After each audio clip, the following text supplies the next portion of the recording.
Call across the bill. E te mana whakawātuarua, tēnā koe, tēnā koutou katoa e ngā mema. Mr Speaker, I stand in opposition to this bill, but I want to congratulate the member who I have a great deal of respect for, Pini Henare, for having a bill drawn, but also for having very noble intentions in bringing this measure to the House. I absolutely agree and concur with the intention of that respected colleague across the House. We agree on this side that slavery is absolutely abhorrent and that goods produced under slave conditions are morally unacceptable.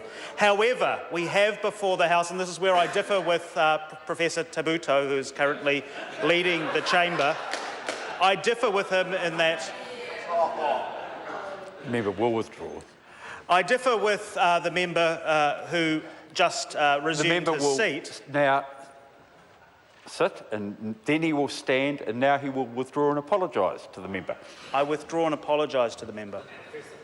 I differ entirely with the member who spoke previously in that a bill that has unenforceable measures should not be passed by this House tonight.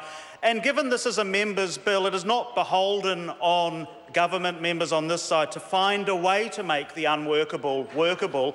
It actually behoves the member who has introduced it to introduce legislation which is practical and enforceable. This is a government which does take slavery very, very seriously, and I refer the House to the case of the Oyang 70, a Korean fishing vessel which tragically sank offshore in 2010 with the loss of 6 lives of Indonesian crew members. Those crew members were kept in conditions which are very comparable to that of slavery. They were working under very harsh conditions, subject to beating. They had their passports taken off them. They were mistreated. They were not properly remunerated for the work they did. Everything about their conditions that they were kept in was equivalent to slavery. So I'm proud of the fact that this government has taken action in a practical and pragmatic way on that particular issue.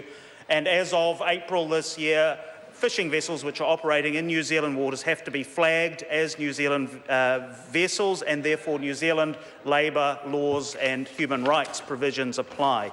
I think in its intention this bill is good, but we've heard some of the practical difficulties in enforcement. I'd like to refer to another commodity. We've heard about sugar, which is something that our former Trade Minister, the Honourable Tim Grosser, used the last time this bill was introduced, or a bill of this nature was introduced to the House in 2009. There is another commodity, a precious commodity in the world, cocoa, which is produced under a wide range of conditions.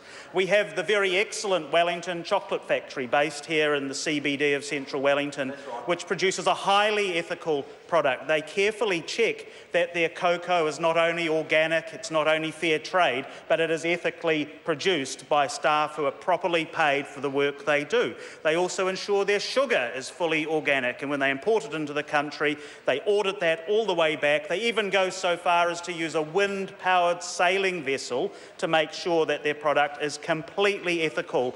But the problem is, Mr Speaker, that very fine product costs $15 a block for a quantity half the size of their Whittaker's competitors from further up the country. So what I'm saying is that cocoa, it is not physically possible to perform a scientific test on a product like cocoa or sugar or any number of other commodities that proves how it was made and whether those conditions it was produced in were ethical. Customs would not be able to enforce this. At the border, they would not be able to provide a test. And if you want to have a very good ethical product that can be sold as an export overseas and is a high quality product that I enjoy myself, unfortunately what that means is an audit trail going back that would end up incurring significantly increased costs on ordinary New Zealanders, perhaps those who can least afford to pay those.